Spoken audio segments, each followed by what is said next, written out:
ली Xiao द्वारा घिर जाने के बाद चेन युआन ने पूरे ईमानदार चेहरे के साथ कहा, मुझे लगता है कि हमें बैठकर बात करनी चाहिए, आज आपने कुछ गलत समझा है। ली शियाओ ने भौहें चढ़ाते हुए कहा, गलत समझा? तुम वहां गए थे, ये मत कहना कि तुमने कुछ नहीं किया। चेन युआन बोला, मैंने सचमुच कुछ भी नहीं किया। यह सुनकर लिया ने नजरें फेर लीं और कहा, मैं तुम पर विश्वास नहीं करती और तुम्हारा स्पष्टीकरण भी नहीं सुनना चाहती, घर जाओ। चेन युआन ने तुरंत सफाई देते हुए कहा, कल उसने ही मुझे सबसे पहले मैसेज किया था कि कुछ बात करनी है। जब मैं लगभग पहुंच गया था तो उसने लोकेशन बदलकर उस क्लब पर बुला लिया। उसी समय मेरी और तुम्हारी और ली मंग की मुलाकात हो गई। मैं तब से ही तुम्हें समझाना चाहता था और पूरे दिन कॉल करता रहा, पर तुमने जवाब नहीं दिया। यह सुनकर ली शियाओ पलटकर बोली, तो फिर तुम कैसे साबित करोगे कि तुम वहां किसी का इंतजार कर रहे थे?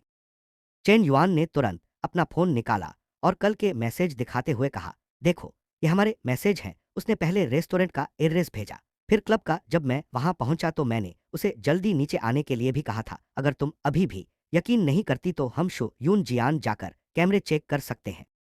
ये सुनकर लिया के दिल का बोझ हल्का हो गया। उसने राहत की सांस ली और सोचा, चेन युआन की बातें काफी भरोसेमंद लग रही हैं, वजह और सबूत दोनों पूरे हैं।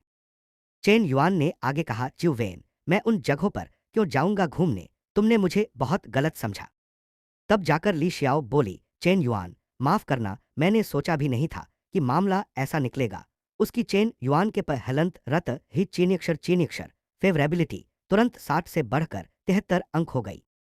चेन युआन बेहद खुश हुआ और मन ही मन सोचा, वाह, मैंने नहीं सोचा था कि गुवेन कही चीनी अक्षर वापस आकर 73 पर रुकेगी, जो कि पहले के 69 से 3 अंक ज्यादा है। वह मुस्कुराते हुए बोला, बस साफ हो गया मामला, अब मैं थोड़ा पानी पी लूं, बहुत प्यास लगी है। यह सुनकर लिया ने तुरंत रोकते हुए कहा, चेन युआन, फिर से वही मत करना। क्या तुम वही करने की सोच रहे हो जो पिछली बार किया था?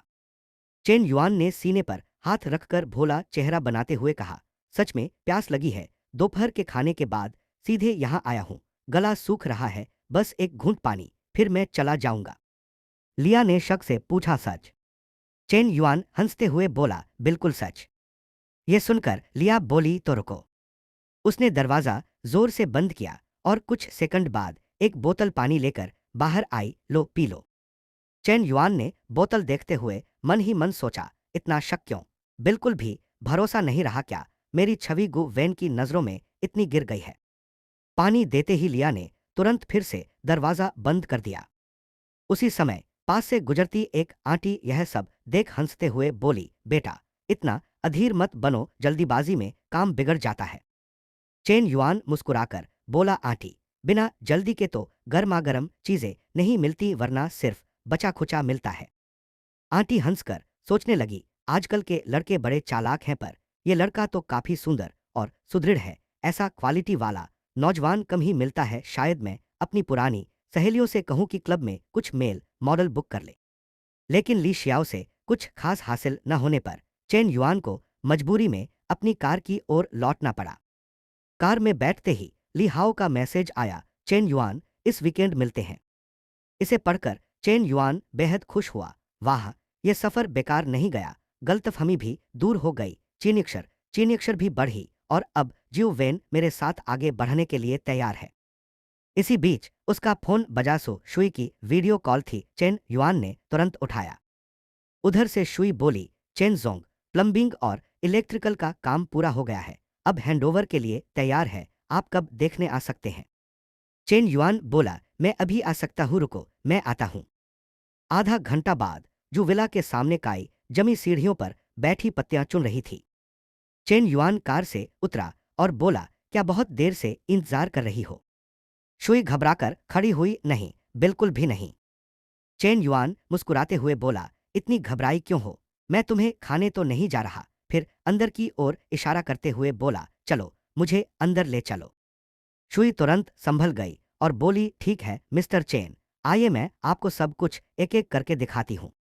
चेन युआन मन ही मन हंसते हुए बोला, अपनी फील्ड आते ही तुरंत प्रोफेशनल बन जाती है, यही होता है असली प्रोफेशनलिज्म। उसने समझाया कि वाटरप्रूफिंग और बेसिक यूटिलिटी इंस्टॉलेशन पूरा हो चुका है, अब मिस्टर चेन फ्लोर टाइल्स चुन सकते हैं। फिर उसने गार्डन दिखाया और बताया कि डिज़ाइन भी उनकी मांग के अनुसार पूरा हो चुका है। सब देखकर चेन युआन बोला, बहुत बढ़िया, तुम्हारे सुपरविजन में मुझे अब पूरा भरोसा है। मैं यहाँ रहने से नहीं डरता। आज रात मैं तुम्हें डिनर पर बुलाना चाहता हूँ। शुई झेप कर बोली, माफ कीजिए मिस्टर चेन, आज मुझे घर जाना है। चेन युआन ने पूछा, क्या प्लान है? शुई ने सिर झुकाकर कहा, माँ और छोटे भाई के लिए खाना बनाना है। ये सुनकर चेन युआन अचानक रुक गया। शुई उसकी छाती से टकरा गई। दोनों के बीच हल्की टक्कर हुई और शुई का चेहरा तुरंत टमाटर की तरह लाल हो गया। वह हकलाकर बोली, मिस्टर चेन आप। इतने में अचानक तेज बारिश शुरू हो गई। चेन युआन मुस्कुराया, बारिश तेज है, जल्दी अंदर चलो। शुई शर्माकर बोली, जी। दोनों तुरंत विला के अंदर भागे। चेन युआन ने हाथ से उसे बारिश से बचाया। भीगने से शुई की शर्ट पारदर्शी हो गई और लाल ब्रा झलकने लगी। वह तुरंत खुद को ढकते हुए बोली, मिस्टर चेन मत देखो। चेन युआन शांत होकर बोला, मैं देखना नहीं चाहता, पर आंखों के सामने आ ही रहा है। शुई चुप रह गई। ठंड से उसका शरीर कांप रहा था और फिर उसने जोर की छींक मारी। तुरंत चेन युआन ने पीछे से उसे बाहों में ले लिया और धीरे से बोला, अब शायद तुम्हें ठंड नहीं लगेगी।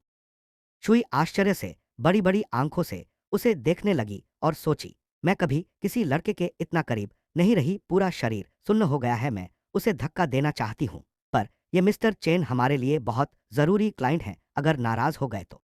इतने में चेन युआन बोला, तुम मुझे घूर क्यों रही हो? क्या इसलिए कि मैं हैंडसम हूं?